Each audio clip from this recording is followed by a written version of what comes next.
Hello guys, আমি রাস্তায় যেতে যেতে রাস্তার পাশের একটা জমিতে দেখলাম যে কৃষক ভুল করে তার জমিতে ভুল আগাছানাশক প্রয়োগ করেছে। এটা আমার মনে হয় যে সমস্ত কৃষকদের সচেতন হওয়া প্রয়োজন।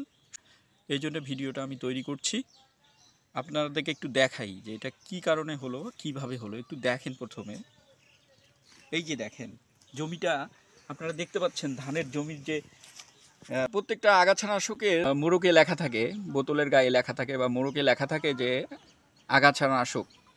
এখন এই আগাছানাশক বিষয়টি আমাদের দোকানদার যারা এই কীটনাশক বিক্রেতা তারাও সেইভাবে সচেতন করে না, বা তাদের যে সতর্কতামূলক কথাবার্তা সেটাও কিন্তু তারা বলে না। না বলার কারণে হয় কি, এই কৃষক নিয়ে আসে একটা আগাছানাশক, সে হয়তো আলুর জন্য একটা আগাছানাশক নিয়ে এসছে, সেটা সে মনে করে আগাছা মানে ওই বেছে বেছে আগাছা মারবে, ফসলকে মারবে না। আসলে বিষয়টা এরকম না। বিষয়টা হচ্ছে যে আপনার দেখা যায় যে ভুট্টা খেতে যদি আপনার ধান গাছ থাকে তাহলে ধান গাছ হচ্ছে আগাছা, আবার ভুট্টার জমিতে যদি আলুর গাছ থাকে সেই আলুর গাছটা হচ্ছে আগাছা।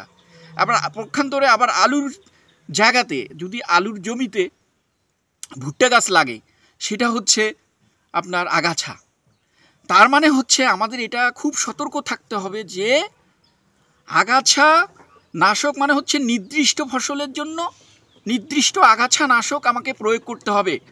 আমি ধানবাড়ির আগাছা নাশক ভুট্টা বাড়িতে প্রয়োগ করতে পারবো না, আবার ভুট্টা বাড়ির আগাছা নাশক আমি আলু বাড়িতে প্রয়োগ করতে পারবো না।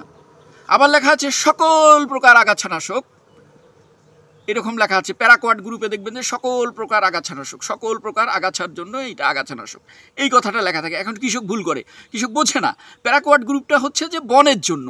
আপনার বড় বড় গাছ হয়েছে, ফল গাছ হয়েছে, আম বাগান, কাঁঠাল বাগান, লিচু বাগান, সেই বাগানে ঘাস হয়েছে, সেখানে আপনি প্যারাকোয়াটও স্প্রে করতে পারবেন। এই গ্রুপটা সকল প্রকার আগাছাকে একদম ধ্বংস করে দেয়, সমূলে ধ্বংস করে দেয়, একদম খুবই কঠিন একটা আগাছানাশক। তো এই কৃষক যেটা করেছে, ভুল করে সে দেখা গেছে যে ভুল একটা আগাছানাশক প্রয়োগ করে ফেলেছে। দেখা যাবে যে প্যারাকোয়াট আগাছানাশক সে হয়তো অন্য জায়গায় প্রয়োগ করেছে, সেই আগাছানাশকের হয়তো জার্কিনটা, যে মেশিনটা আমরা বলি বা ড্রামটা বলি, সেই ড্রামটা সে কিন্তু ভালো করে ধোয় নাই, না ধুয়ে এসেই সে ওইখানে আবার ছত্রাকনাশক স্প্রে করার জন্য ওই ড্রামটা ব্যবহার করছে। তাই এই ড্রাম ব্যবহার কারণে ওখানে যে কনসেন্ট্রেশন রয়ে গেছে বা যে রয়ে গেছে সেটি প্রয়োগের মাধ্যমে দেখেন যে জমিটার আজকে কি অবস্থা। দেখেন যে এই যে কৃষক এই সময় ধান একদম বুটিং পর্যায়ে চলে আসছে,